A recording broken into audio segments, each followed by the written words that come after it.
mga langga, dineploy namin to sa Tarlac. Not to mention yung employer niya kasi bigyan natin ng privacy.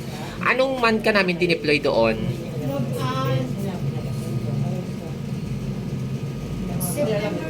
September 3 niya 2024. Tapos, ano? Last year. Last year pa. Kasi, October 3. Oo, kasi doon pa yun eh. So, ilang buwan ka doon? Mag 8 months parang June 3. So, si ate, dineploy namin doon last year, almost 8 months sa employer. Alam mo, nagtataka ko talaga kasi sobrang yaman ng amo nito. May mga business, may hospitals, may kung ano pa. Pero bakit na-delay ka ng ilang buwan? 3 months? 3 months and 9 days. 3 months and 9 days, nag-start ka doon ng 9,000. Opo.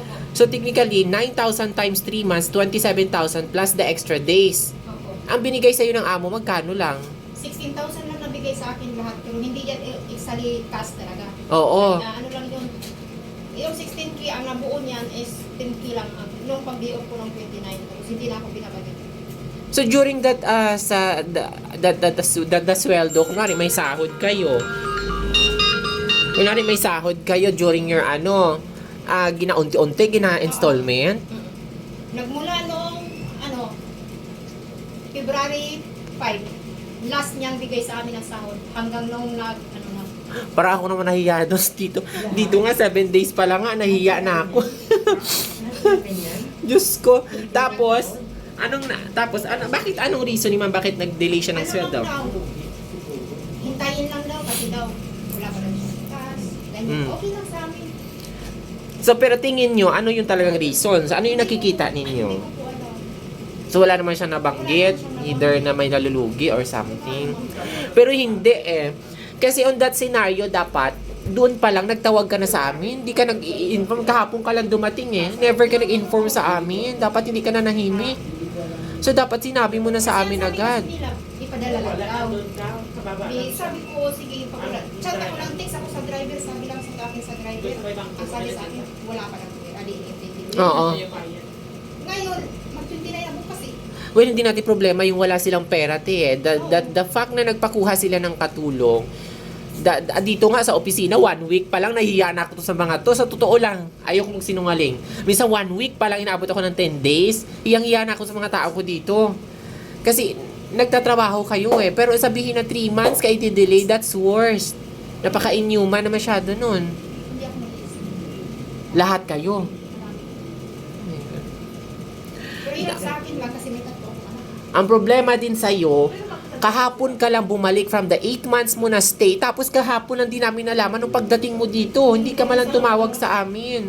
Di ba lagi kong sinasabi sa inyo, tumawag dito sa opisina, may mga contact numbers. Kayo, nakikita niyo yung mga numbers namin, nakapublish naman yan, bago kayo umalis. So dapat, nagtawag ka kasi una, tatawagan natin yung amo. Ngayon kapag hindi sila nagpasupil o hindi pumayag, dadalhin natin sa Department of Labor. Ayan si Sir Joel, sumasama sa inyo. Ayan si Ma'am Rosa, sasamahan kayo sa DOLE. So ngayon, ang tendency natin nito, mag-aantay tayo ng proseso nito kasi syempre tatawagan namin yung amo. So hindi natin maikukunik agad dyan kasi ano pa natin kung anong plano niya, kailan niya ibibigay yung sweldo mo.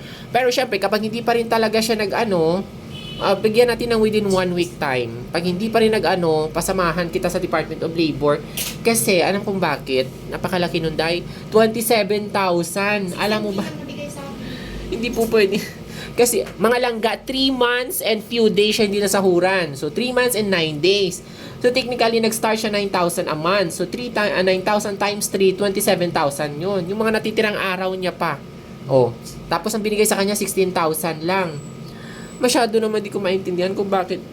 Alam mo, sa totoo lang yung mga amo paswertihan. May amo na mabait, may amo na makatao, may amo na maayos sa mga empleyado, may amo na sobrang paituring ng mga tauhan, hindi iba sa kanila. Meron naman talagang, although naintindihan natin minsan yung mga reasons kung bakit nagkakaganyan, minsan nagkakaroon ng recession sa mga negosyo nila, pero hindi naman siguro rason yung 3 months ka ma-delay sa pasweldo.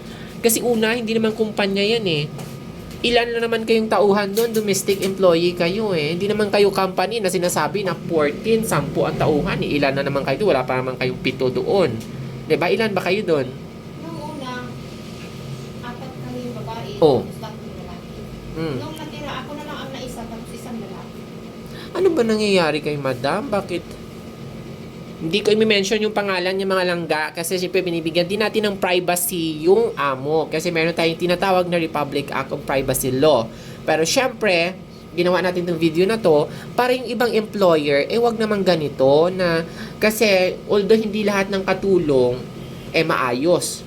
Meron naman, kaya palagi ko sinasabi, parang amo lang yan, parang katulong. May maayos na katulong, may the best na katulong, at meron ding hindi the best. Pagdating naman sa amo, may the best na amo, may hindi the best.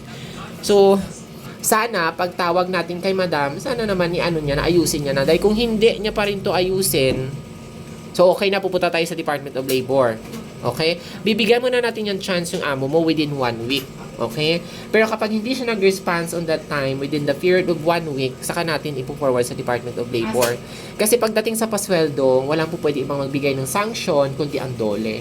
Kasi sila ay nakamandato sila pagdating sa mga pasweldo na hindi binabayaran ng tamang pasweldo, hindi sumusunod sa minimum, hindi sumusunod sa mga batas.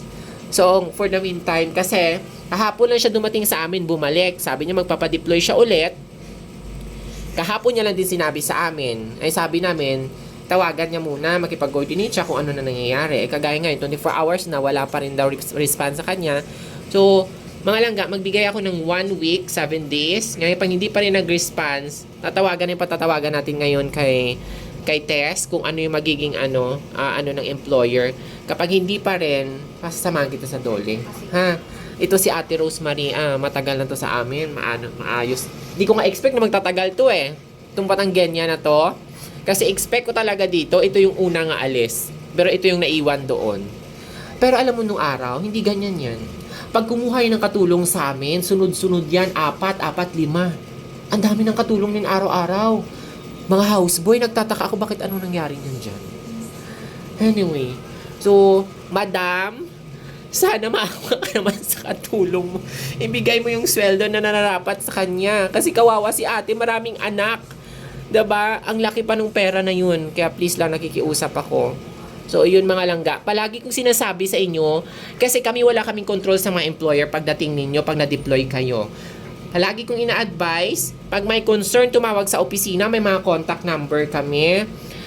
As much as possible, magawa natin ng paraan kasi meron tayong mga otoridad na pwedeng lapitan, lumapit kayo sa amin. Kasi kung hindi kayo nagsusumbong sa amin, wala kaming idea kung ano na nangyayari sa inyo. Kaya merong tinatawag na agency manpower para kung ano maging problem ninyo, matulungan namin kayo. Okay? So, yun lang ate. Sa ngayon, mag-antay muna tayo within 7 days. Okay? Okay, sige.